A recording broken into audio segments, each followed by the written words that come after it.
Allô! Bienvenue à Crime de Bin, votre podcast de true crime québécois et canadien. Préféré. Je suis Hélène, en compagnie de... Mélanie. On On est toujours en cours quand on commence. C'est Oui. l'enfer. Ouais, Un jour, on va y arriver, guys. ouais. On est à quoi, à 64 un épisodes? jour, on va être bonne. Un jour, on va y arriver. Ouais, 64. Tableau. Hein? Ouais. Ça y va? On a-tu des crimes de potins puis des... Il me semble que oui. Shout-out à faire. Il me semble que t'en avais. Oui, je les ai pris en note ici. T'as peu. Ça s'en vient. Ah oui! Un Patreon anonyme qui nous a écrit, qui est vraiment cute, a dit « J'étais en train de faire mon budget et j'ai mis le 10 $ par mois dans la catégorie « Nécessité » parce que ma dose de crème de bin est aussi essentielle que mes paiements de voiture. » J'ai besoin des exclusivités et je suis contente de pouvoir encourager mes animatrices de podcast. Bref. Oh. Et tabarnak. De podcast. De Bref. podcast, bref. Oh, trop cute! Elle voulait rester anonyme parce qu'elle dit qu'elle veut pas que ses amis pensent qu'elle a des priorités aux mauvaises places. Je suis l'excellente priorité. Excellente priorité. Mais je sais qu'elle va se reconnaître, ça. Oui. Allô? Allô? Aussi, il y a notre amie Sophie Latouche qui se plaint qu'elle écoute puis qu'elle n'a jamais de shout-out. Fait que salut Sophie. Shout-out à Sophie. Et aussi, j'ai un potin sur l'ordre du temple solaire. Oh! Épisode numéro 7 qui Mm. s'intitule « Les Chevaliers ». Je savais pas qu'il s'intitulait le même. Ça m'a vraiment pris du temps de trouver ce livre. J'ai dû nous googler sur Apple puis le trouver. Ça a été vraiment compliqué. Bref. Merci d'ailleurs à tous ceux qui nous ont écrit des foules de beaux commentaires. Je sais Oui. pas si t'es allé récemment sur Apple, mais Non, je parlais il récemment. y a tellement des gens qui nous ont récemment écrit des Ah, foules beaux Ça a commentaires. marché. Oui, De me merci demander. tellement. J'apprécie du plus profond de mon cœur. Mm. Ça m'atteigne. Les messages négatifs, ça m'atteint vraiment beaucoup. Je sais que je devrais pas, mais ça m'atteint collé. Oui, mais Parce c'est que dur. je suis une people pleaser, puis c'est ça. Mhm. J'ai ça quand le monde me maïs. Bref. Donc, le potin que la personne nous a écrit, elle voulait rester anonyme, donc je la nommerai pas. Elle dit « J'allais à l'école avec les 3 adolescents de Saint-Casimir. D'origine suisse, c'était des ados normaux, low profile, gentils, polis, sans problème, même que les garçons étaient assez mignons. Ouh. J'étais assise à côté d'un des 3 ados en maths et un matin... En maths? Ça va, mon accent? Un matin, et l'adolescente était absente. Ça m'avait marqué parce que c'était pas son genre. Le lendemain matin, la tragédie est survenue. On se rappelle que la première nuit, le dispositif incendiaire n'avait pas fonctionné. Au réveil, les adolescents ont trouvé les adultes de la maison paniqués voyant leur plan qui n'a pas fonctionné. Les ados ont appris alors que tout le monde, incluant eux-mêmes, aurait dû mourir dans l'incendie ce soir-là. Ils ont alors manqué leur journée d'école pour essayer de convaincre leurs parents de ne pas faire ça. Finalement, ils ont réussi à les convaincre de les laisser vivre et partir.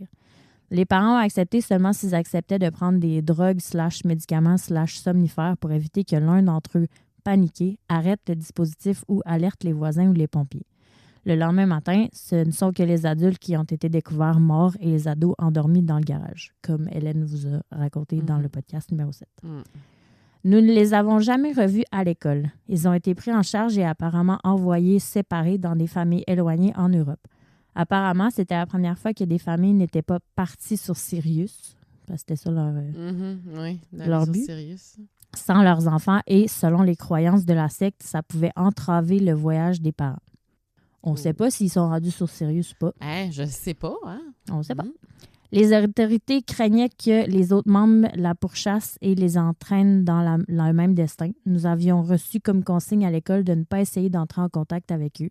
C'était avant les médias sociaux, on se rappelle. Ouais. De mémoire, la meilleure amie d'une des ados avait eu de ses nouvelles plusieurs mois plus tard. Elle était en France et allait bien. Bon. C'est qu'un Et- potin, pareil. Quand même, ces pauvres ados-là, Ouais. tant mieux si on Elle a réussit nommé à- les noms, en plus. Ah ouais? Ouais. Mais elle a dit, je veux pas les nommer, mais Ouais, elle les connaissait très bien. Mhm. Elle a nommé les Aïe, prénoms. aïe. Ben, c'est ça, tu sais, Saint-Casimir, c'est un petit village. là. Si on le prononce comme il faut, on le prononce-tu mal encore? Je sais pas. On s'est fait rentrer Faut-tu dedans avec rouler les Saint-Canu. R? Casimir. C'est Casimir. C'est Saint-Canut. Canut. Hey, ça, là, je le sais qu'il faut prononcer. Ah, Écoutez, ça, là. vous nous l'avez dit, Ben on oui. vous a écouté. Ouais. Saint-Canu. Nut. Bon. Chose sérieuse. Je te raconte. On a vraiment arrêté de rire. Oui. Qu'est-ce que tu me racontes, Hélène? Je te raconte l'enlèvement de Nancy Michaud à Rivière-Ouelle. Il n'y avait pas quelqu'un qui nous l'avait suggéré, ça? Oui, beaucoup de monde qui nous l'ont Ouais, suggéré. ça, je l'ai Puis vu en fait, passer.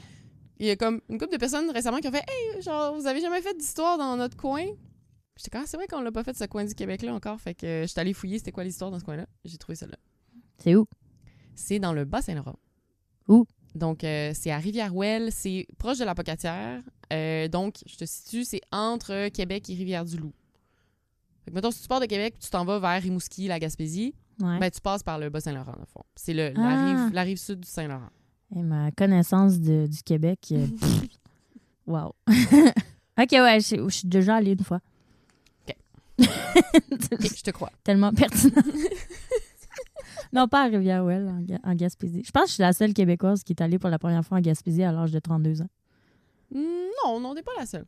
Mais il y a une méchante gang qui sont allés. Ouais. Ben, moi, genre, j'étais allée à 9 ans, mais après ça, je suis retournée à 30 ans. Tu sais, j'étais pas allée... T'es pas allée entre les deux? Non. Mais mes parents ne m'avaient jamais amené, moi. Mm. Voir le trou dans la roche. Oui.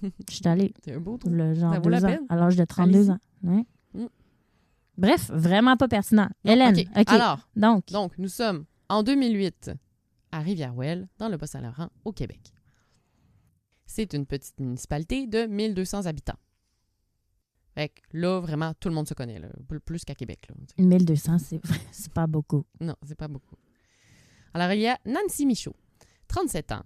Elle était, à ce moment-là, l'attachée politique de Claude Béchard, qui était le ministre des Ressources naturelles de l'époque, OK. sous le gouvernement d'une de mes personnes les moins préférées au monde, Jean Charest.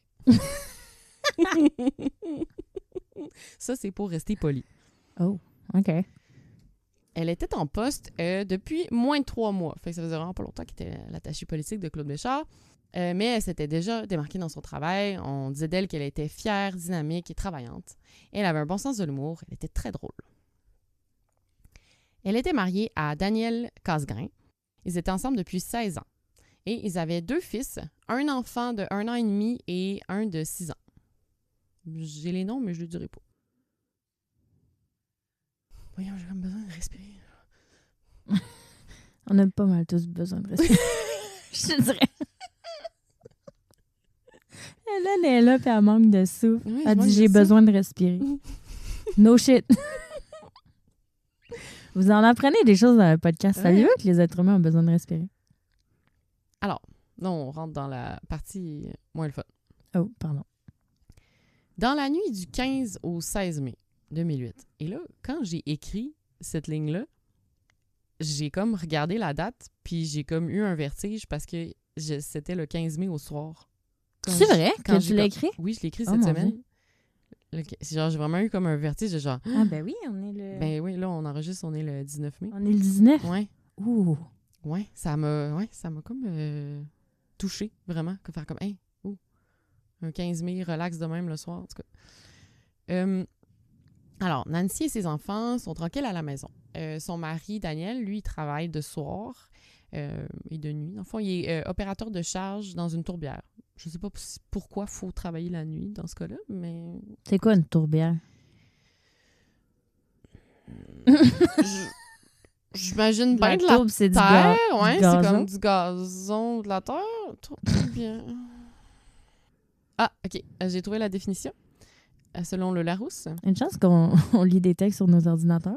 On a l'air Chance. plus intelligent. C'est une sorte de marais au fond duquel se forme la tourbe et où on l'extrait. OK. Fait que la personne travaillait là-dedans? Oui, il est extraire de la tourbe. OK. Ou ça peut être l'endroit où on stocke de la tourbe. Donc, OK. un des deux. Soit il stockait, soit il extractait. Job de nuit, clairement. Ouais, je sais pas pourquoi la nuit. Ouais. Pas clair. En tout cas. Encore une fois, pas pertinent. Fait que là, comme tous les soirs, il a parlé au téléphone une dizaine de minutes avec Nancy pour se raconter la journée, qu'est-ce qui s'est passé. Bon. Donc, il raccroche.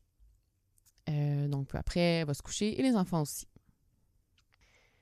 Plus tard, donc vers 3 heures du matin, Daniel rentre chez lui et la porte d'entrée en avant de la résidence est pas bien fermée. ces 2 garçons dorment dans leur chambre, mais Nancy n'est pas là. OK. Ils la trouvent pas. Et ben, il y a des traces de quelque chose qui s'est passé, il y a des traces de sang, il y a comme clairement eu du branle-bas de combat. Et connaissant Nancy, il sait qu'elle n'aurait jamais laissé ses enfants seuls. Mhm. Jamais. Fait que tout de suite, il alerte, il contacte sa belle-mère puis la police. Puis en questionnant les enfants le lendemain matin, dans le fond, on découvre que le plus vieux, donc il avait 6 ans, lui, il s'est réveillé vers minuit puis il a entendu 2 voix, dont celle de sa mère. Et il a aussi entendu comme 2 coups. Ben là, on sait que c'est des coups de feu, mais lui, sur le coup, il savait pas que c'était des coups de feu. Mais il s'est rendormi. Et il s'est réveillé. C'est triste. Il dit il s'est réveillé à nouveau vers 4h30 du matin. Son papa pleurait. Oh. 6 ans. Oui. Traumatisé, pauvre Vraiment. petit pète.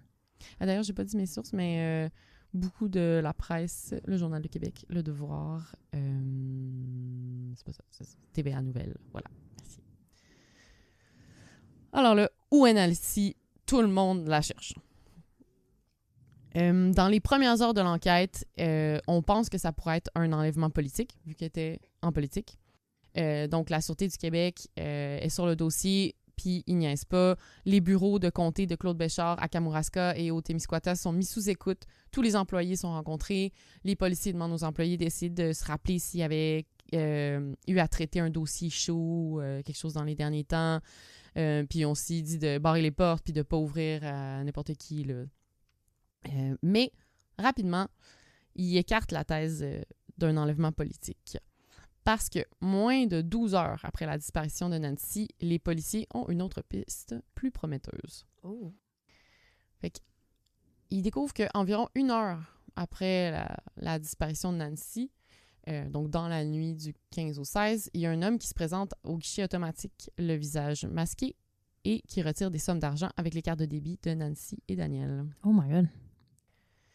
Alors, il y a les nips? Oui, il y avait les nips. Les enquêteurs de la SQ diffusent des images du suspect et tout de suite, ils reçoivent beaucoup d'informations qui les pointent vers une personne, Francis Proulx. Oui, parce qu'on se rappelle que c'est un petit village de 1200 habitants. Ouais, fait que même s'il était tu montres cagoulé... une face, c'est sûr qu'on le connaît. Mais il était cagoulé, mais même à ça... Ben, un corps, là, je veux dire. Les gens, ils l'ont reconnu quand même rapidement. Et alors que, justement, ils ont comme déjà Proulx dans leur mire, il y a des jeunes qui rapportent avoir remarqué un va-et-vient inhabituel dans une maison abandonnée. Et tiens donc, cette maison-là appartient à la grand-mère de Francis Proulx. Ça va pas bien pour lui, là. Non. Fait que c'est une maison qui se trouve à 2 km de chez Nancy sur la 132. Alors, les policiers décident d'aller fouiller cette maison-là. On est alors le 18 mai 2008, donc 2 jours après la disparition de Nancy. Alors, les policiers vont fouiller la maison et malheureusement, ils retrouvent Nancy, mais elle est décédée. Donc, dans le sous-sol de la résidence, ils trouvent son corps enveloppé de couvertes. Oh. Au même moment, Francis Proulx est arrêté, direct.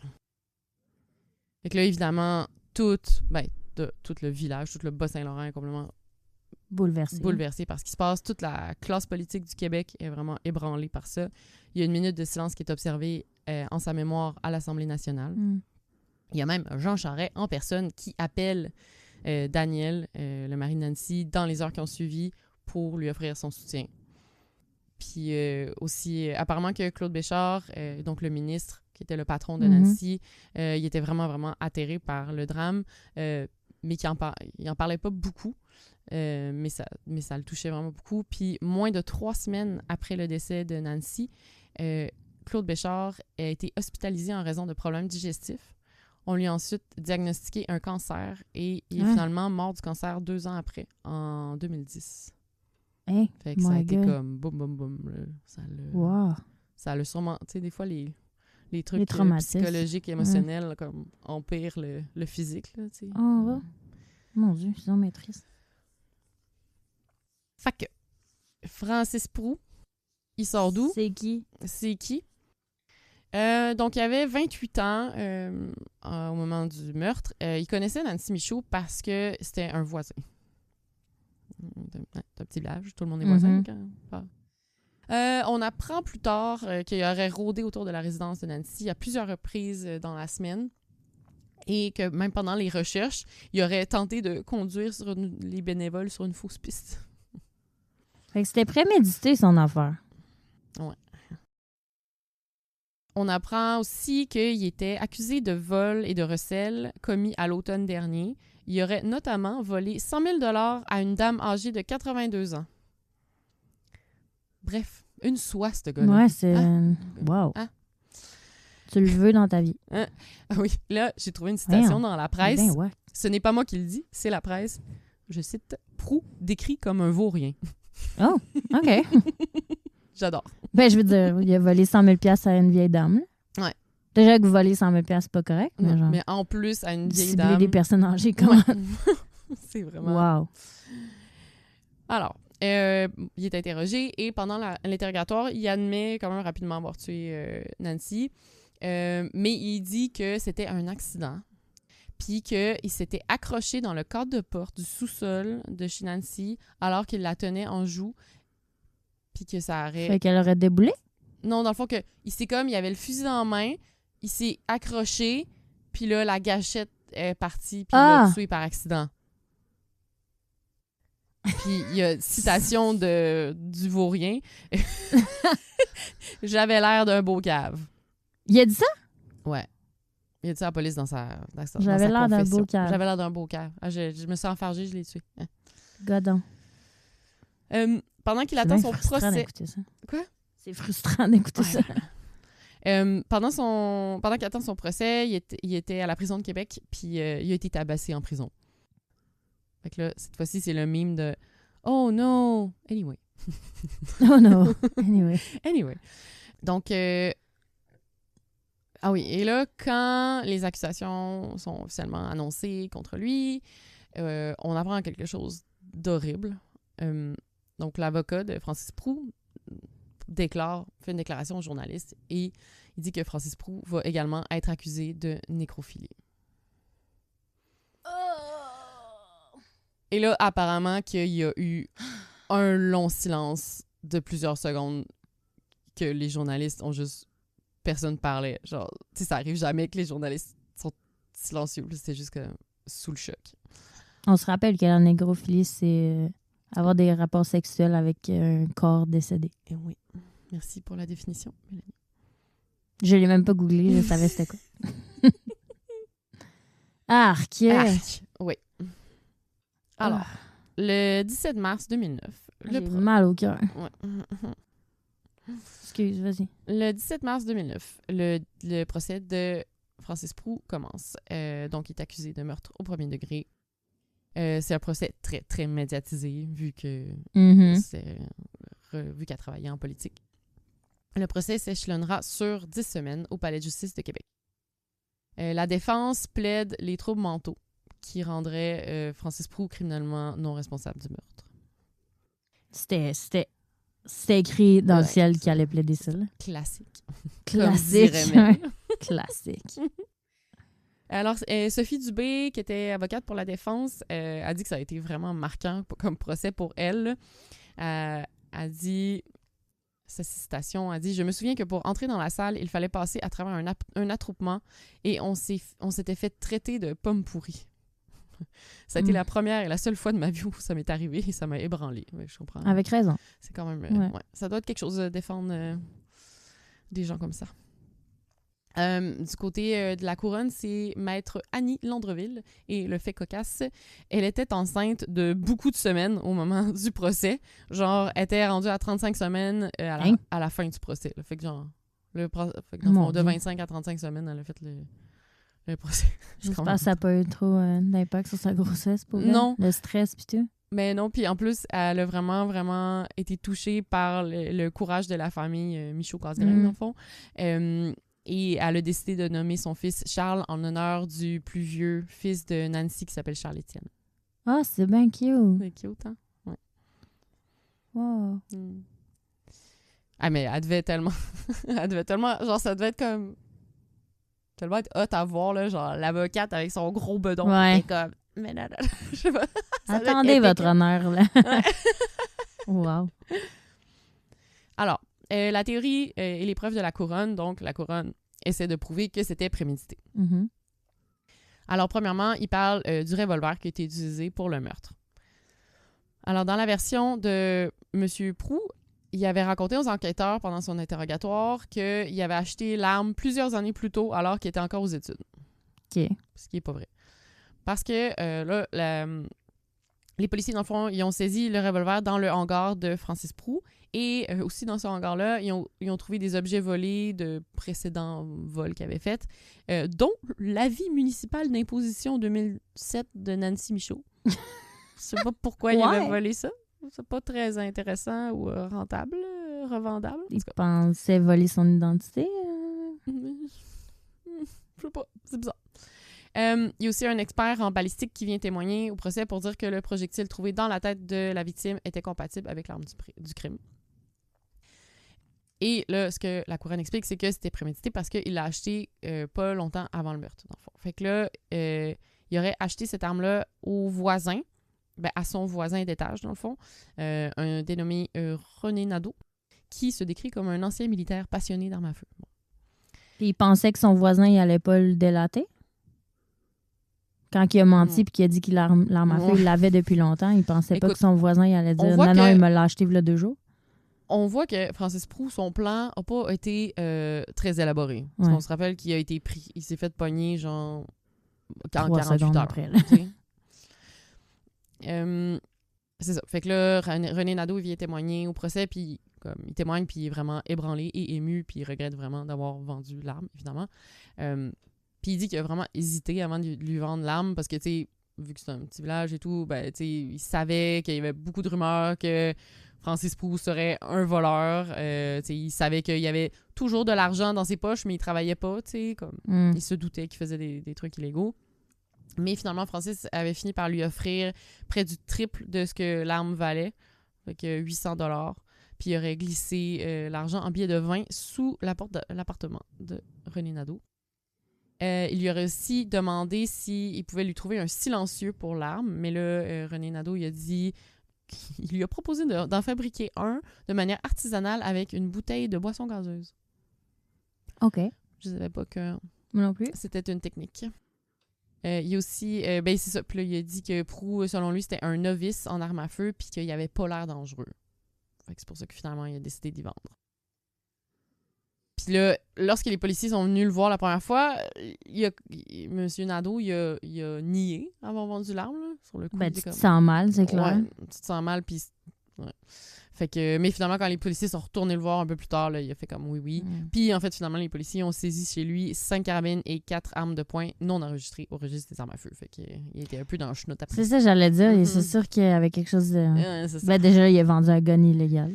Ouais, c'est ça. Il a vendu un gun non enregistré illégalement. Ouais, c'est ça. Ça va pas bien. Ça va pas bien. Je sais pas s'il y a eu des accusations. Dans l'article que j'ai lu, ça disait « Aucune accusation n'a encore été portée contre M. Nadeau ». Fait que je sais pas s'il y en a eu finalement. Peut-être vu qu'il a témoigné. Oui, il y a peut-être eu un deal. Ouais, c'est ça. Et il a aussi identifié le revolver devant le jury. Puis il a aussi dit que lui et Francis étaient allés faire des exercices de tir à 3 reprises dans un bois de Rivière-Ouelle 1 semaine avant le meurtre. Oh boy. Ensuite, la pathologiste vient témoigner.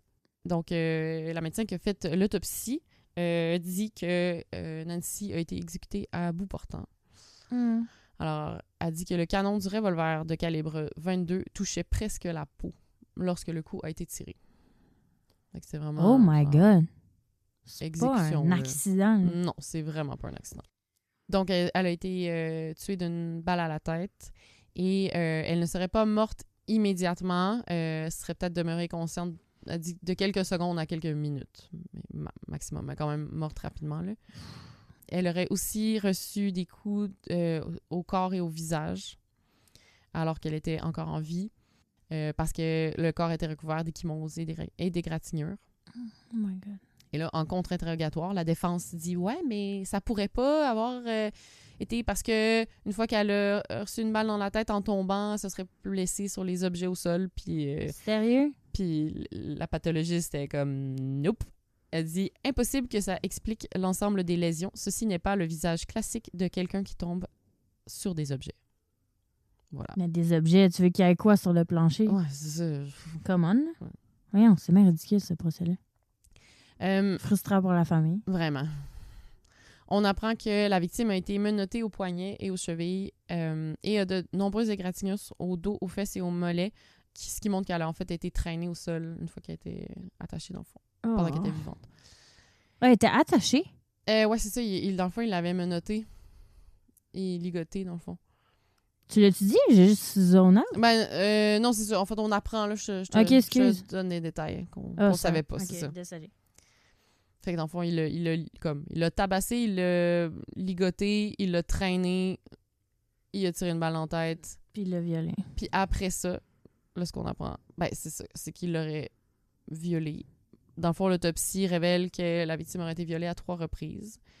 Et l'avocat de la défense demande avant ou après sa mort. Et la pathologiste dit « Je ne peux pas en être certaine. » Voilà. J'ai mal au cœur. Mm-hmm. Ensuite, on a le témoignage d'André Dubé, qui est un faux co-détenu. Ah oui! Donc, un policier. C'est le fun, ça. Un policier pas que c'est le fun, je veux dire, quand il y a un faux détenu dans l'histoire puis que les détenus racontent toute leur vie. C'est pas vrai, ça marche. Je trouve que c'est tellement efficace. C'est ça. Fait que là, apparemment que ça, c'était un témoignage vraiment difficile à écouter pour la famille. Parce que là, dans le fond... Il a tout avoué. Ouais, ben c'est ça. Fait que là, André Dubé, il racontait qu'est-ce que Francis Proulx a dit. C'est ça. Lui était comme avec lui dans une cellule au centre de détention de Rimouski. Et apparemment que Francis Proulx aurait déballé son sac, là, mais genre pendant un bon 2-3 heures. Là. OK. Genre lui, là, il s'est lâché là, il a tout raconté. Et apparemment, il aurait raconté ça avec une fierté non dissimulée, en riant, parfois à gorge déployée. Ben voyons. Et qui a raconté vraiment des détails vraiment horribles, genre des derniers moments de Nancy. Il lui aurait aussi raconté qu'il n'aurait jamais eu de relation sexuelle avec une femme avant de violer le cadavre. C'était sa première fois. Ouais.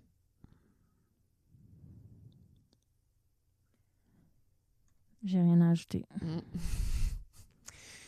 Il aurait aussi raconté beaucoup de détails sur son passé. Il dit qu'il aurait été marqué par une fille dont il avait été amoureux en 95, puis elle aurait refusé ses avances. Boo-hoo. OK. S'il fallait que tout le monde tue pour cette raison-là, on ne serait pas beaucoup à être vivant. Non. C'est ça. Non. Voyons. Il aurait aussi dit des commentaires vraiment disgracieux sur l'odeur et le physique de la victime. Et il aurait dit, je cite, « De toute façon, son temps était venu de mourir. » Mais pourquoi elle? On le sait-tu? Non, c'est Il dit pas pourquoi Nancy? Non, c'est pas pourquoi elle en particulier. Là. C'était une voisine, fait que sûrement qu'il s'est mis à la stalker un peu, puis comme... Fait qu'on n'a pas de motif vraiment. Là. Non. On sait que le gars, il s'est fait briser son cœur une fois, fait que... Ouais, ben c'est clairement, c'était sexuel, là. Genre... Parce qu'il y a... Peut-être qu'il avait fait des avances à elle aussi, puis qu'elle les avait refusées. Ouais, peut-être. Mais son temps est venu de mourir. Tu dis pas ça de n'importe qui, là? Non, c'est ça. Tu dis ça de quelqu'un que tu connais? Mais il la connaissait en plus, tu sais. Ouais. Genre, il savait très bien c'était qui. Son mari, il savait très bien c'était qui, il se connaissait. OK. C'est ça. D'ailleurs, le mari il témoigne pendant le procès, puis il dit qu'à son retour du travail, donc vers 2h30 du matin, il a suivi la voiture de Francis Proulx dans le village en rentrant chez lui, comme... Puis il dit... Ah, genre, il était sur la même route, Il était sur la même route, là, lui, il rentrait chez lui, ouais. puis il a dit... Il y avait une petite voiture en avant de moi. Je n'ai pas porté attention parce que je la voyais souvent. La voiture a accéléré devant moi. C'était la Suzuki Swift de Francis Proulx. Puis genre, peut-être que le corps de Nancy était dans l'auto, là. Genre... Oh my God! OK. Là, la version de la défense. Donc, alors, la défense plaide non criminellement responsable.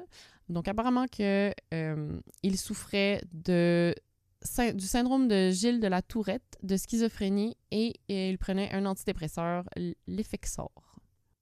Là, j'ai juste googlé rapidement c'était quoi le syndrome de la Tourette, parce que je le sais un peu, là, comme tu vois l'image de quelqu'un qui dit des mots par rapport de... Mais selon l'AQNP, Association québécoise des neuropsychologues, lorsqu'on pense au syndrome de Gilles de la Tourette, on évoque souvent les symptômes les plus spectaculaires tels que proférer des insultes ou des obscénités involontaires, souvent rapportés dans les films ou autres médias. Pourtant, ces symptômes apparaissent très rarement dans ce syndrome qui s'exprime plutôt par des contractions musculaires plus ou moins complexes qui apparaissent dans certains contextes particuliers. De plus, cette maladie peut s'accompagner d'un vaste éventail de symptômes concomitants dont les manifestations au plan social, psychologique et cognitif et ont aussi d'importantes répercussions sur le devenir de ces patients, ainsi que sur les traitements à apporter. Donc, c'est plus comme c'est pas juste... tics, c'est des tics musculaires et de la parole, en fond. OK. Ouais. Alors, selon la défense, le syndrome de la Tourette empêchait Francis d'apprécier les conséquences de ses gestes et le privait de toute émotion. Vraiment? Non. Laisse-moi en douter. Mais ils appellent quand même un témoin expert psychiatre. Donc, c'est Marie-Frédérique Allard qui vient témoigner pour la défense. Alors, elle aurait mis de l'avant l'argument que la prise d'antidépresseurs d'Effexor, le type Effexor, pourrait expliquer les agissements de Proulx. Par contre, après le procès, elle témoigne, puis elle dit qu'elle a vraiment longtemps hésité avant d'accepter le mandat. Tu sais, je pense qu'elle a dit des choses qu'elle croyait, mais en même temps, c'est quand même... touché d'aller témoigner pour un meurtrier. T'sais. Puis là, elle raconte « Je revenais d'un congé de maternité. J'ai accouché le 15 mai 2008. Oh my God! La date de la mort de Nancy. C'était bien émotif pour moi. Puis elle dit que chaque année, elle souligne l'anniversaire de sa fille, mais elle a toujours une pensée pour Nancy. Ben, c'est clair. Ouais. Puis elle dit qu'après avoir témoigné, elle a pleuré pendant des heures. Donc, elle se sentait comme vraiment mal d'avoir témoigné. Aïe, aïe. Ouais, c'est... C'est lourd de... Il y a beaucoup d'histoires de naissance, de femmes enceintes dans cette histoire-là. Ensuite, l'accusé, donc Francis Proulx, est venu témoigner à la barre. Et là, il a parlé de sa pauvre vie avec des trémolos dans la voix et en pleurant pour parler de son enfance malheureuse. Il a expliqué avoir été un souffre-douleur pendant toutes ses études primaires et secondaires. Et il a aussi parlé de sa fameuse peine d'amour, vécue à l'âge de 16 ans. Et de la relation trouble avec sa mère. Bouhou, encore, une fois. Ça lui donne le droit de tuer des gens. Tout à fait. Mm-hmm. Ensuite, il raconte sa version de ce qui s'est passé le 15 mai. Okay? Et là, c'était plutôt très détaillé, sans émotion, cette partie-là. On voit qu'il n'a pas beaucoup d'empathie. Ouais. Alors, il insiste sur les faits que tous ces crimes qu'il faisait pendant la nuit, donc, il a fait des cambriolages, des hold-up de dépanneurs et d'autres affaires, mais il dit que c'était toujours impulsif et pas prémédité. Que genre, il sortait la nuit parce qu'il sentait l'impulsion puis il faisait des affaires. Fait que là, Est-ce que ces impulsions-là d'adrénaline peuvent être liées à le syndrome de Gilles de la Tourette, tu penses? Je sais pas. S'il y a des psychologues, des psychiatres qui ont un avis là-dessus, vous nous Est-ce que les impulsions peuvent être si grosses que ça peut te porter à avoir besoin d'adrénaline puis après ça, à poser des gestes de même? C'est ma question. Oui, c'est vraiment une bonne question et à laquelle je ne peux pas répondre. Je m'attendais pas à ce que tu répondes. C'est pas à toi que je posais la question. OK, fait qu'il faisait ça sur le coup de l'impulsion. OK. Ouais. Fait que là, il raconte que le soir du meurtre, il était tout de noir vêtu et cagoulé et il appelait ça son habit de James Bond. Parce que James Bond, il sauve des vies, by the way. Ouais, un peu l'inverse. Il dit qu'il s'est introduit par la porte déverrouillée du sous-sol, alors que Nancy et les enfants dormaient à l'étage. Puis là, quand il a monté les marches, en fond, Nancy elle a allumé la lumière de sa chambre, puis elle l'a vu, puis elle lui a demandé qu'est-ce qu'il voulait. Elle a dit « Qui êtes-vous? Qu'est-ce que vous voulez? » Puis, parce qu'il était cagoulé? Ouais, elle l'a pas reconnu sur le coup. Puis là, il témoigne et il dit « Et là, je me suis demandé, c'est quoi que je veux? » Fait que là, il dit qu'à ce moment-là, il a comme fait le signe d'argent là, en frottant son pouce et son index pour dire qu'il voulait de l'argent.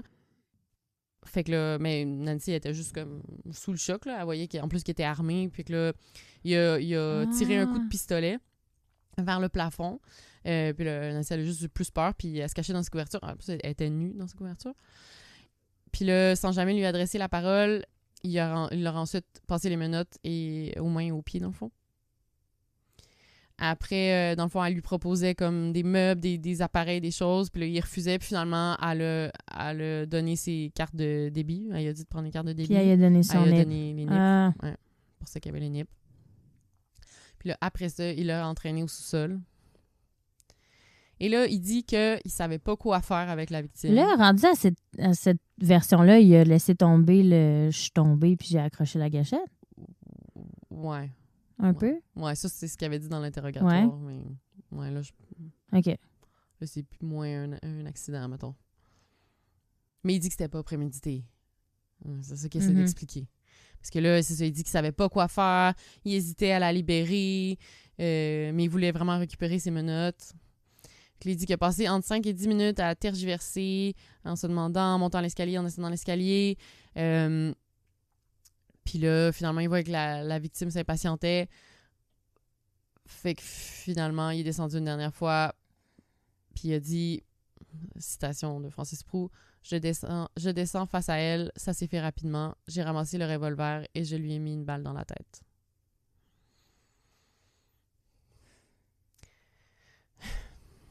Fait que là, après, il traîne le cadavre à l'extérieur et dans un cimetière où il fera des choses horribles. Et ensuite, il l'amène dans la maison abandonnée où il refera des choses horribles avec le corps. Il l'a emmené dans un cimetière? Ouais.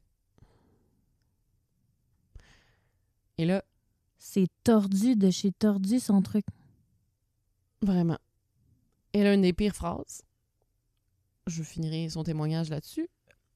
Je n'avais jamais fait l'amour avec quelqu'un. Elle était morte. Je ne la violais pas. Ça ne pouvait pas lui faire mal.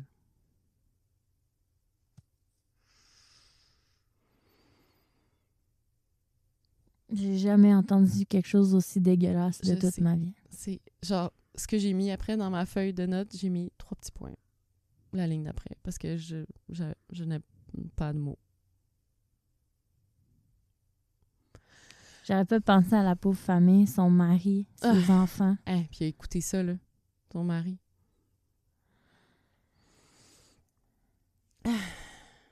Alors, je vais reciter la presse. Proulx décrit comme un vaurien. C'est même pas assez puissant. Non, c'est ça, c'est même pas assez puissant.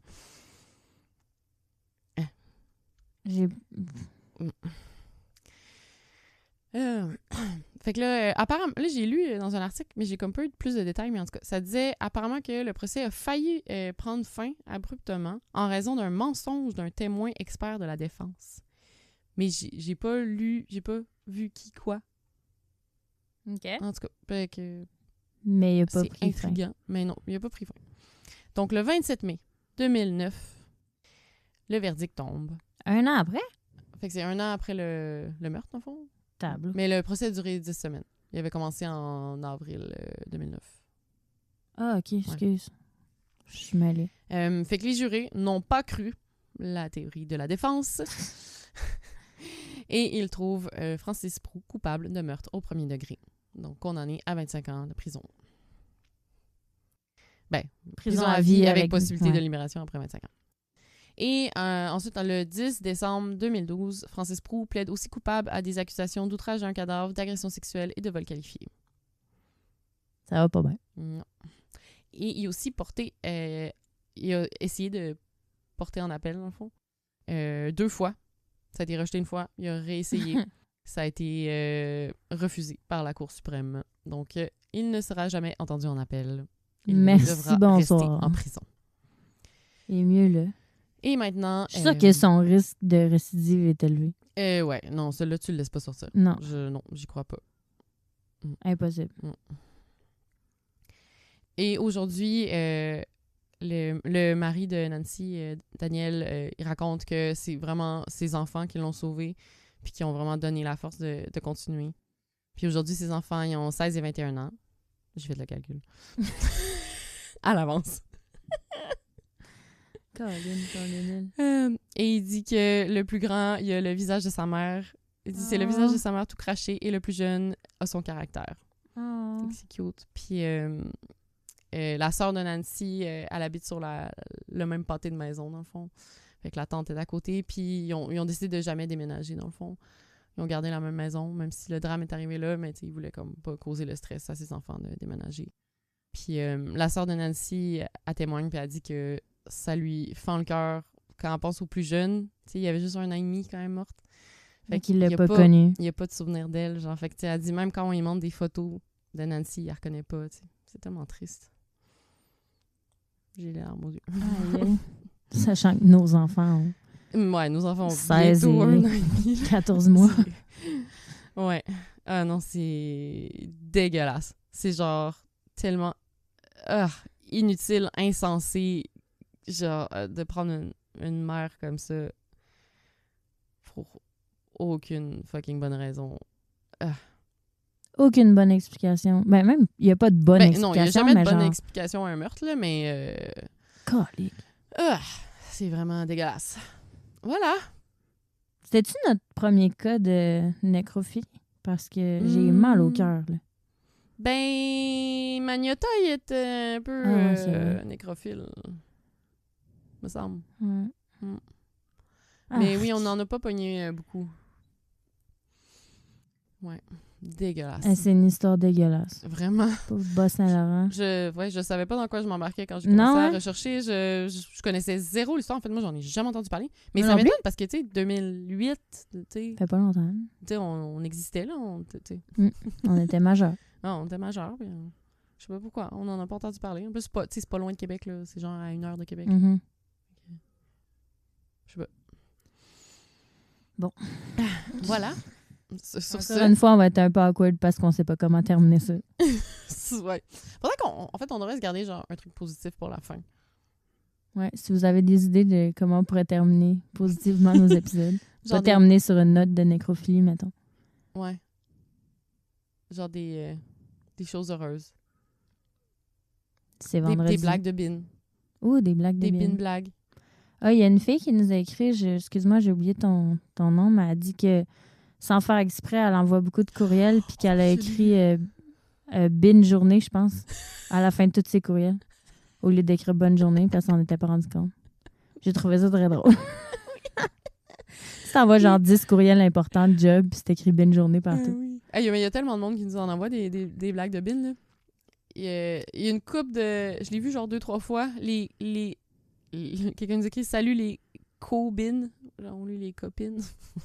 Oh, OK, moi, je l'avais pas compris, celle-là. Les co-bins. Les co-bins. Oh, je suis là. Ouais. Ça? OK. J'aime ça. On est des co-bins. Les co-bins. Des co-bins dans la vraie vie aussi. Oui. Pas rien que quand on parle de meurtre. Non. Bon, on va finir ça, cet épisode-là, puis aller se changer les idées. Ouais. Bon, merci beaucoup. Bon, j'allais dire bon week-end, mais en fait, les épisodes, ils sortent le dimanche et le lundi. Donc, bonne semaine. Ben oui. On peut dire ça. Bonne semaine. Bonne semaine. Bye.